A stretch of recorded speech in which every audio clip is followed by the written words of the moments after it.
23 मार्च का वह दिन जब देश के 3 सपूत इस देश के आज़ादी के लिए कुर्बान हो गए थे, जिन्होंने इस देश के हर एक नागरिक के दिल में इनकलाब को जिंदा बनाया। 23 साल की उम्र कोई मरने वाली उम्र नहीं होती, फिर भी उन्होंने अपना अंजाम जानते हुए मौत को चुन लिया, वह भी हंसते हंसते। सोचिए वो किस सोच के लोग रहे होंगे। हम आज उनकी कुर्बानी पर बात करने नहीं आए, हम बात कर रहे हैं उस जुनून की जो पता नहीं आज़ादी के बाद कहाँ गायब सी होती जा रही है।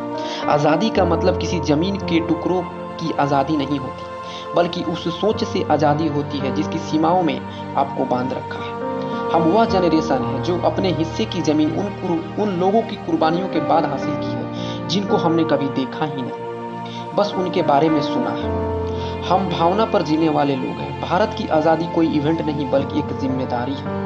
आसमान में लहरता हुआ तिरंगा जिन लोगों की जिम्मेदारी पर खड़ा है वह रोज इन सवालों को टाल रहे हैं जो भारत इनसे पूछे जाते हैं। इस देश की आज़ादी का पहला मतलब यही है कि हम बात की गहराई को समझे कि यह आज़ादी हमको मिली। किसी खास दिन पर अपनी आज़ादी सेलिब्रेट करना अच्छी बात है, लेकिन क्या उस दिन के बाद हम खुद से ईमानदार रह पा रहे हैं? जो उम्मीद उस 23 साल के लड़के ने हमसे लगाई थी, क्या हम उसको पूरी कर पा रहे हैं? अगर नहीं तो फिर क्यों नहीं?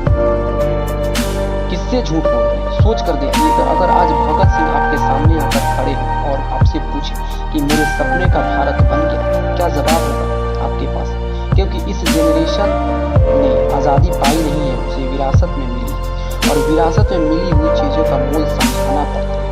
अगर इस देश की जनरेशन सच में राजगुरु भगत सिंह को एक सच्ची श्रद्धांजलि देना चाहती है तो कृपया करके एक अच्छा नागरिक बनने की कोशिश करें। सड़क पर फैला हुआ कूड़ा यह बताता है कि देश की किसी कोने में इस देश की आज़ादी ऐसे ही ले रही है। किसी भी देश की मजबूती उसका पहला पिलर है। उस देश के लोग उस देश को कितनी इज्जत देते हैं, चाहे वह सड़क पर कूड़ा फैलाना हो या इस देश के रिसोर्सेज को बर्बाद करना हो, घपला चाहे 100 रुपये का हो या 100 करोड़ का। बात बस इतनी सी है कि यह सारी चीजें सिर्फ इसलिए हो पा रही है कि कहीं ना कहीं कई भगत सिंह आज भी चुप बैठे। बस उनकी ही आवाज को ताकत देनी है। हम 130 करोड़ देशवासी मिलकर उनके सपने को पूरा कर सकते हैं, जो हंसते हंसते हमारी आज़ादी के लिए फांसी पर चढ़े।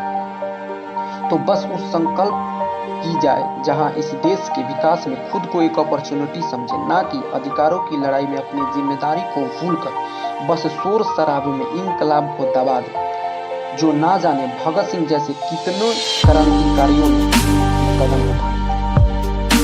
खुद जिम्मेदार बने और इससे जुड़ी जिम्मेदारियों का भी हम बस यही बात और यही होगी हमारी सच्ची